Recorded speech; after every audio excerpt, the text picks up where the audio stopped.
ಆತ್ಮೀಯ ಯೂಟ್ಯೂಬ್ ವೀಕ್ಷಕರಿಗೆ ನಮಸ್ಕಾರ. ಮಾಹಿತಿ ನಿಮಗಾಗಿ ಯೂಟ್ಯೂಬ್ ಚಾನಲ್ಗೆ ತಮ್ಮೆಲ್ಲರಿಗೂ ಸ್ವಾಗತ. ಸ್ಪರ್ಧಾತ್ಮಕ ಪರೀಕ್ಷೆಗಳನ್ನು ಎದುರಿಸುವಂತಹ ಅಭ್ಯರ್ಥಿಗಳು, ಸಮಯಕ್ಕೆ ತಕ್ಕಾಗಿ ಕೆಲಸವನ್ನು ನಿರ್ವಹಣೆ ಮಾಡದೇ ಇರತಕ್ಕಂತಹ ಅಭ್ಯರ್ಥಿಗಳು, ಸಮಯ ಪರಿಪಾಲನೆಗೆ ಸಮನ್ವಯ ಕೊರತೆ ಉಂಟಾಗಿತ್ತು ಅಂತಂದ್ರೆ ಅಲ್ಲಿ ಕೆಲಸದ ಆರಂಭ ಮತ್ತು ಮುಕ್ತಾಯದಲ್ಲಿ ಅನೇಕ ನ್ಯೂನತೆಗಳು ಹೊಂದಿರ್ತಾವೆ. ಹಾಗಾಗಿ ವಿಶೇಷವಾಗಿ ವಿದ್ಯಾರ್ಹತೆಯನ್ನು ಹೊಂದಿ ಸ್ಪರ್ಧಾತ್ಮಕ ಪರೀಕ್ಷೆಗಳನ್ನು ಎದುರಿಸುವಂತಹ ಅಭ್ಯರ್ಥಿಗಳಿಗೆ ಈ ಸಮಯದ ಪರಿಪಾಲನೆಯ ಸಂದರ್ಭದಲ್ಲಿ ಸಮನ್ವಯದ ಕೊರತೆ ಉಂಟಾಗುತ್ತೆ. ಈ ಕೊರತೆಯನ್ನು ಹೇಗೆ ನಿವಾರಣೆ ಮಾಡಬೇಕು, ಕೆಲಸದ ಕಡೆಗೆ ಹೇಗೆ ಗಮನ ಹರಿಸಬೇಕು, ನಾವು ಹಾಕಿಕೊಂಡಂತಹ ಗುರಿ ಮತ್ತು ಉದ್ದೇಶಗಳನ್ನು ಸಾಧಿಸುವಂತಹ ಬಗೆ ಹೇಗೆ ಅನ್ನುವ ಮಾಹಿತಿಯನ್ನು ಈ ಒಂದು ವಿಡಿಯೋದಲ್ಲಿ ತಮಗೆ ನಾನು ಕೊಡ್ತಾ ಇದ್ದೀನಿ. ಸ್ಕಿಪ್ ಮಾಡದೆ ಕೊನೆವರೆಗೂ ವೀಕ್ಷಣೆ ಮಾಡಿ ತಮ್ಮ ಅನಿಸಿಕೆ ಅಭಿಪ್ರಾಯಗಳನ್ನು ಕಮೆಂಟ್ ಮೂಲಕವಾಗಿ ತಿಳಿಸಬಹುದಾಗಿದೆ. ಅದಕ್ಕಿಂತ ಮುಂಚಿತವಾಗಿ ಯಾರು ಮಾಹಿತಿ ನಿಮಗಾಗಿ ಯೂಟ್ಯೂಬ್ ಚಾನಲ್ನ ಫಸ್ಟ್ ಟೈಮ್ ವೀಕ್ಷಣೆ ಮಾಡ್ತಾ ಇದ್ದರೆ ಸಬ್ಸ್ಕ್ರೈಬ್ ಬಟನ್ ಮೇಲೆ ಕ್ಲಿಕ್ ಮಾಡಿ ಬೆಲ್ ಐಕನನ್ನು ಒತ್ತಿ. ಮಾಹಿತಿಗೆ ಲೈಕ್ ಕೊಡೋದನ್ನು ಮರೆಯದಿರಿ. ಈಗಲೇ ಲೈಕ್ ಬಟನ್ ಮೇಲೆ ಕ್ಲಿಕ್ ಮಾಡಿ. ಬನ್ನಿ, ಸಮಯ ಪರಿಪಾಲನೆಗೆ ಸಮನ್ವಯದ ಸಾಧ್ಯತೆ. ನಾವು ಹಾಕಿಕೊಂಡ ಗುರಿಯನ್ನು ಸಮಯಕ್ಕೆ ಸರಿಯಾಗಿ ತಲುಪಬೇಕು ಅಂದರೆ ತೊಡಗಿಕೊಳ್ಳುವ ಪ್ರತಿ ಕೆಲಸದಲ್ಲಿ ಸಮನ್ವಯವನ್ನು ನಾವು ಸಾಧಿಸಬೇಕು. ಅಂದರೆ ಆಲಸ್ಯದಿಂದ ಕೆಲಸದ ಮುಂದೂಡಿಕೆ ಆಗಬಾರದು, ನಿರ್ಲಕ್ಷ್ಯತನದಿಂದ ಕೆಲಸವನ್ನು ಮುಂದೂಡುವಂತಹ ಕೆಲಸ ಆಗಬಾರದು.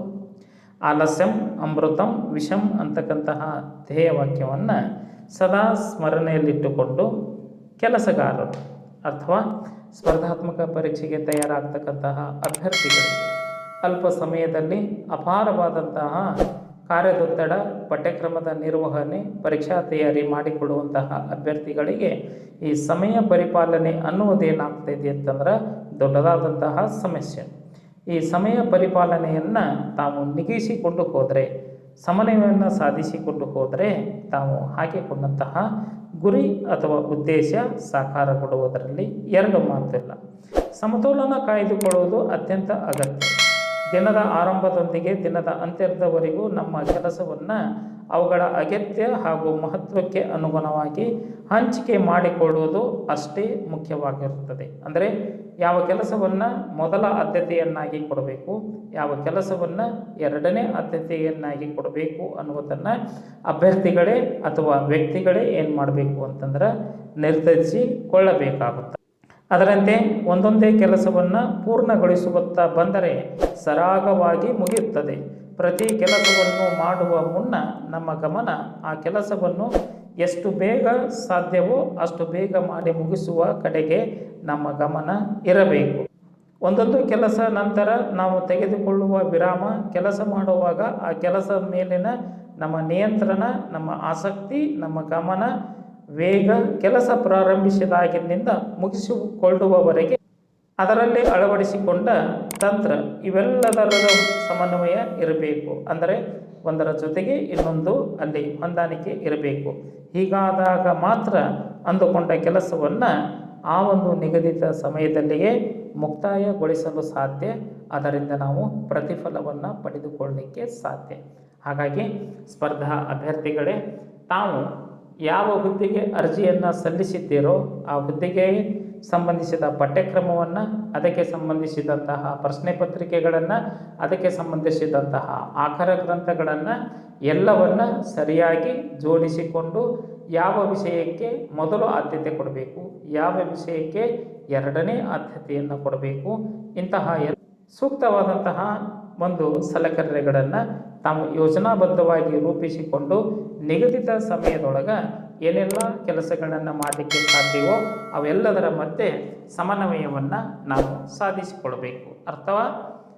ಅರ್ಥಾತ್ ಕೋಆರ್ಡಿನೇಷನ್ ಸಾಧಿಸಿಕೊಳ್ಬೇಕು. ಅಂದಾಗ ಮಾತ್ರ ನಾವು ಪರೀಕ್ಷೆಯಲ್ಲಿ ಯಶಸ್ವಿ ಆಗಲು ಸಾಧ್ಯ.